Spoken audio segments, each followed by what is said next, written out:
All right, going back to Friday and Saturday real quick, we had some alums in town. Just kind of reflect on how special that was now that they've been here, to kind of have them back and maybe the value that carried for your current girls. Well, I mean, it was a blast.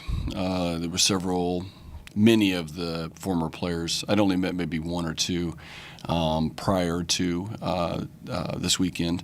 Getting a chance to spend time with them. We did a reception with them on Friday, and they came to shoot around, and we did an alumni game and had a reception in between games and after games, and it was really, really good, especially the older alumni, just simply because they hadn't been back maybe in a while, most of them, and to celebrate their MAC championships that they won back in 81, 82, just was a lot of fun. A lot of fun to see them. So, heard a lot of stories, probably some they didn't want me to know, and some that they really enjoyed sharing. And so having that reception in between games for our players and just giving them a chance to rub elbows and just get to know each other and hear some of their things. Those women that won that in 81, 82, wow. I mean, they were those ladies were the first Title IX, first full scholarship players here at Miami. And really, really special to spend time with them. And then, of course, we had many younger alumni, some of which played for me when I first got here, and just enjoyed seeing them too. And they had a blast and had a lot of fun, and still very competitive and wanting to be competitive. And so we had fun down in the practice gym, messing around with them. So and I know that some of our players here are older juniors, knew several of them. So it's always good to see your alumni. Obviously off yesterday, back to practice today. Regardless of win or loss, your first practice after a game, you won a strong one. Just kind of talk to us about how that went today, and maybe what was the first thing you attacked. Well, I mean, I think keeping your eyes forward. We want to continue to get better, to work on getting better, and to I think as coaches we wanted to really focus on trying to help our players understand some of the things that we need to do and that we need to do to be successful. So really our focus today was a lot on that, trying to create an understanding, whether it be through film or on practice, in practice. I know reps are huge for us and understanding that, and I think our players really want to take more ownership of that, of their performance, and so that's always good when your players want to step up and take ownership. We touched on the injuries a little bit. I don't know what the situation is like this week, and people maybe look at the games and be like, oh, yeah, it's tough to win without a certain person, but that also affects your practices in terms of, like you mentioned, the reps and things like that. How challenging is it when you have a couple people out, particularly some upperclassmen, how tough is it in practice to kind of keep that chemistry going, particularly with such a young core?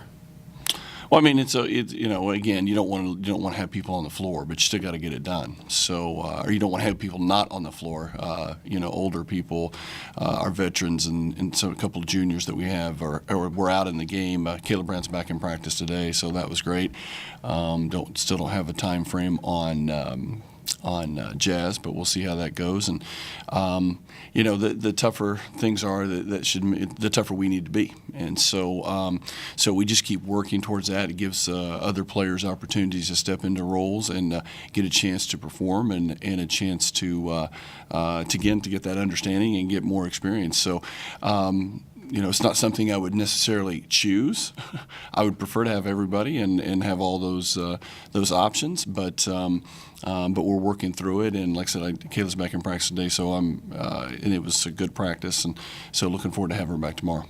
I know one thing you were talking about after the last game was kind of spreading the ball around a little more, trying to get a little more people involved.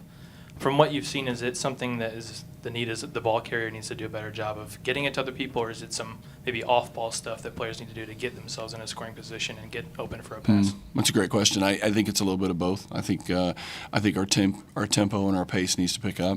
I think we have some dead time in our possessions that needs to be more focused, and we're addressing that in practice, addressing that with players, and it's.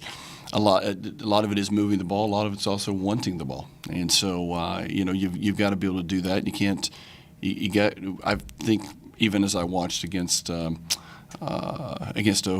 I think we had some possessions we were standing and watching, and we can't stand and watch. And so our players are starting to really, I think, get that, understand that. We need to really push them as coaches and really press on them hard to get them on the same page quickly, and to get our leaders to, and especially our point guards, but our leaders also, everybody, to want to be on the same page, because we're certainly going to get a better shot when that comes, when we do that. And there were many possessions in the game that we did do that.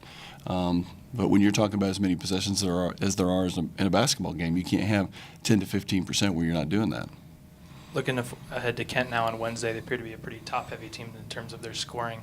Mm-hmm. How much varying do you do in your game plan without giving away too much in terms of a team that is kind of that way versus a team that spreads the ball a little more? I mean, is it this is your matchup no matter what, or is there kind of maybe more of a focus with a team like that?